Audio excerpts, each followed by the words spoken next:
Hey everyone, I got a few questions submitted regarding marketing. I'm going to do my best to answer them. Let's get right into it.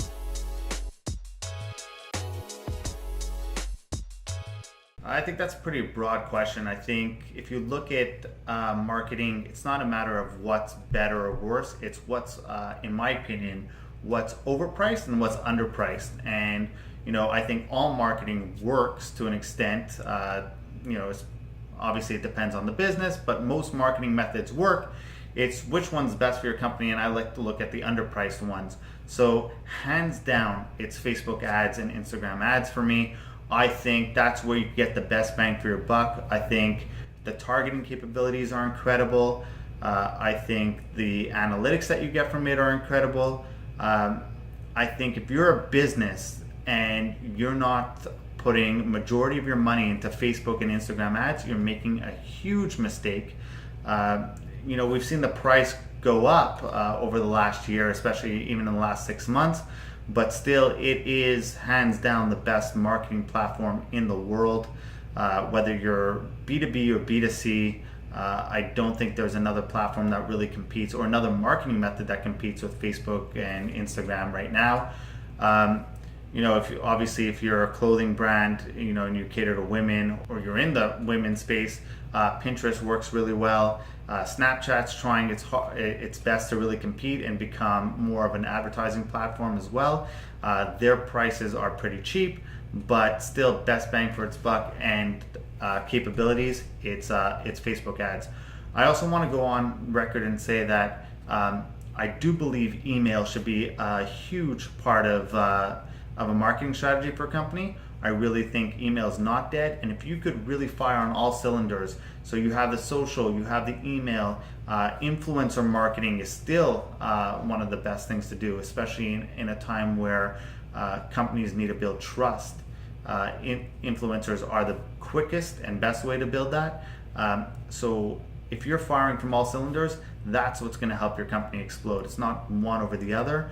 But that being said, if you do have to put your money in one, I would put in Facebook ads.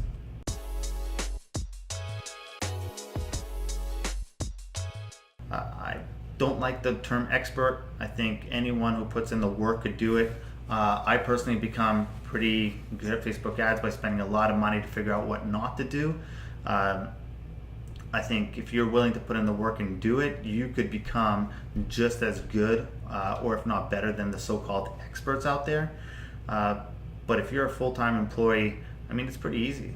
You go home and you work on your business. I don't like that question. I think it looks for an excuse of how you could, or why you're not starting, and it requires a validation question of, yeah, you're a full-time employee, I completely get it, but I don't. If you're a full-time employee, you go home and you have that 5 to 3 a.m. to work, or you eat dinner, and then you have that 7 to even 11 p.m. to work, and get focused on your business. So I think the best way to do it is to actually put in the work and do it that way.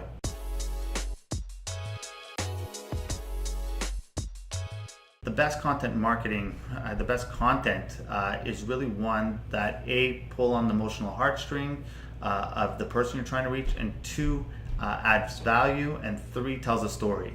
So if you're able to add value, and this is so super important that most brands miss, they just want to go and push sales. I think that's making a big mistake. I think you may win short term, but long term, if you're trying to build that brand, it's going to backfire on you.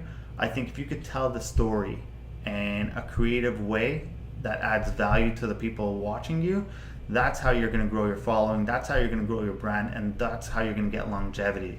So if you're in it for the long haul, which if you're trying to build a business, I certainly hope you're in it for the long haul, it's producing the content that hits on those 3 points. So tell the story, figure out how to tell the story of the brand, whether that's in video, and then quote cards, and then showing your product in creative ways. Influencer marketing, especially if you're selling a product, or if you are B2B, or you're trying to get more leads, try to establish yourself as an authority figure. That comes by giving away all your value. So for example, something like this, where I'm answering questions on how to do Facebook ads, or I'm answering marketing questions, that's a perfect example of just give away as much as you can for free.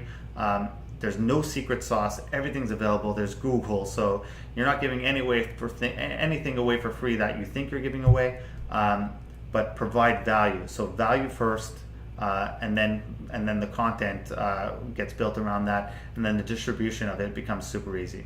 Thank you, everyone, and stay tuned for next time.